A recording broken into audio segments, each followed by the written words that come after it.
Hi guys, and welcome to this session. What we are going to be doing is looking at grade 10 revision. So really, there's so many important sections in grade 10 that are important for grade 11 and certainly for grade 12 as well. But one of the biggest sections is factorizing.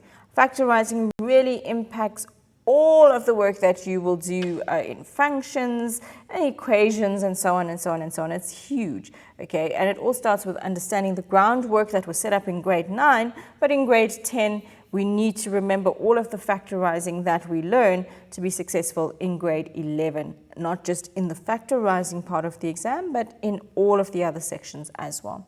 So what is factorizing? When do we use it? Remember, factorizing that is based on common factors obviously will rely on there being a common factor to all the terms. This is when we come across this term called HCF, or highest common factor.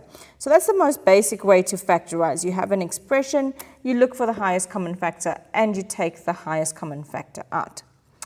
One of the other methods you learn to factorize an expression is dots, or difference of two squares, which we'll talk about just now. We look at grouping, where we group similar terms together where they've got common factors.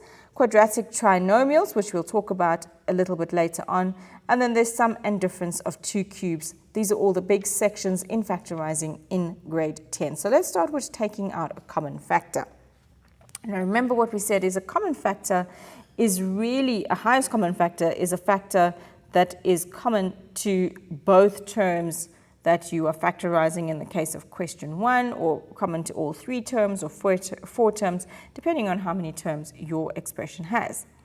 So if I look at question 1, and just to remind you guys, how do we take out a highest common factor? Well, we look at 3x squared minus 6x, and we see that they both have a common factor of 3 and x.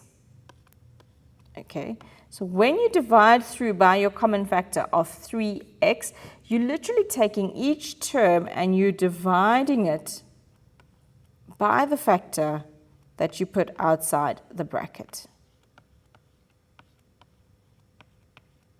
Okay, so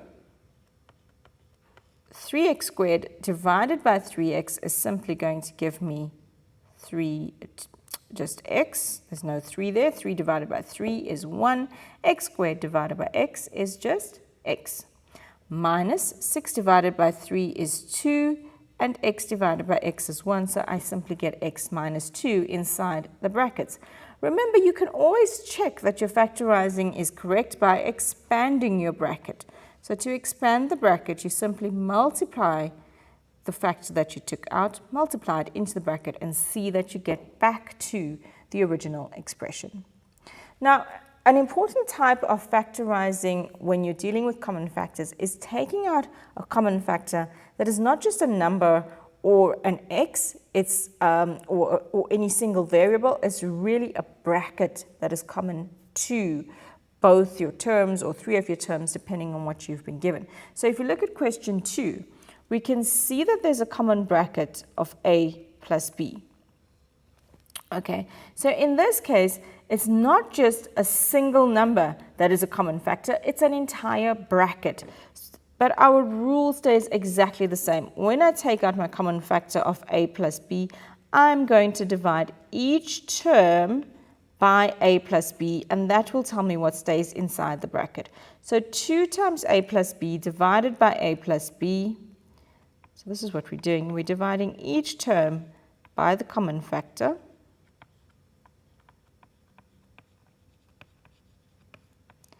And you can see that what will happen is the a plus b's would cancel out with your common factors. So therefore, we will get a plus b times by 2 plus x. All right. Okay. Now, in part 3, right, what you will see is that your factors inside the bracket, or your bracketed factors, they look almost the same, however the signs are different. So in the first bracket, I've got x, negative y. In the second bracket, I've got positive y, negative x. So how do I factorize that? Well, I need to change the sign of the x to positive and the sign of the y to negative. How do we do that? well, all we're going to do, so we're going to leave x minus y as it is, and we're simply going to divide through that bracket, the second bracket, by a -1. So it's almost like thinking of it as taking out a common factor of -1. Remember, 1 is a factor of any term. So you can almost think about this as I'm taking out a common factor of -1, which means divide each of your terms by -1. We give you tips to remember this. We just say, well, swap the sign in front of the bracket and then turn your terms around. Some learners, they do it correctly. Others get confused. So what I'm going to show you here is we're literally taking a -1 out of the bracket. So that means divide each of your terms by -1. And you will get 3 into x minus y.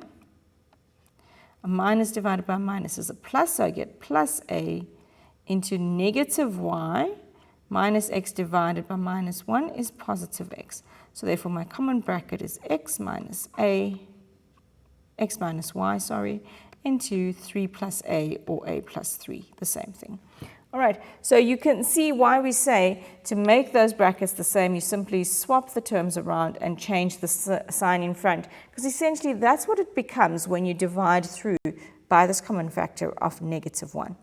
I also want to just remind you guys that a plus 3 is the same as 3 plus a. So there's no need for me to change signs if I'm going to rewrite a plus 3 as 3 plus a. They're exactly the same thing. It is only when there's a negative involved that you need to be concerned about changing signs if you're going to swap the terms around inside a bracket. All right, let's look at the difference of two squares and just remind ourselves about that. So guys, you remember that if we multiply out, for example, a minus b times a plus b, so we times out term by term, the FOIL method, expand your brackets, you'll end up with a squared minus b squared. And therefore we show you that you can factorize a squared minus b squared as a minus b times a plus b. So how did we get that? It's the square root of the first term minus the square root of the second term. Then it's the square root of the first term plus the square root of the second term in brackets. And if you were to multiply that out, you will get back to a squared minus b squared. So if we look at y squared minus 9, the first thing we do is we look, do we have two terms? Yes, we've got two terms. Are both of those terms perfect squares? Yes, they are. Is one a plus and one a negative? Yes. This negative doesn't necessarily have to be in the center. You could have this, minus 9 plus y squared. This is still a difference of two squares, okay? Important thing is there's got to be a difference and there has to be two squares in your expression. It doesn't matter if the difference is between the terms or the minus written like that, okay? You can obviously rewrite that to look like y squared minus 9. So to factorize this, we open two brackets. We take the square root of the first term. The square root of y squared is y, and that becomes the first term in both brackets. We then take the square root of 9, which is 3. That goes into both brackets.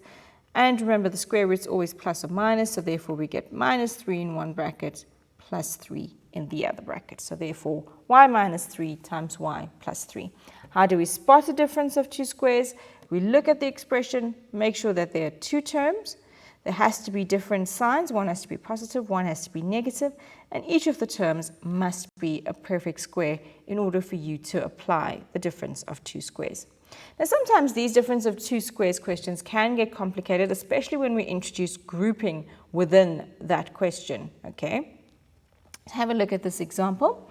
We've got a squared times a minus 1 minus 25 times a minus 1. Now, remember the base where we start with any type of factorizing is to always look for a highest common factor.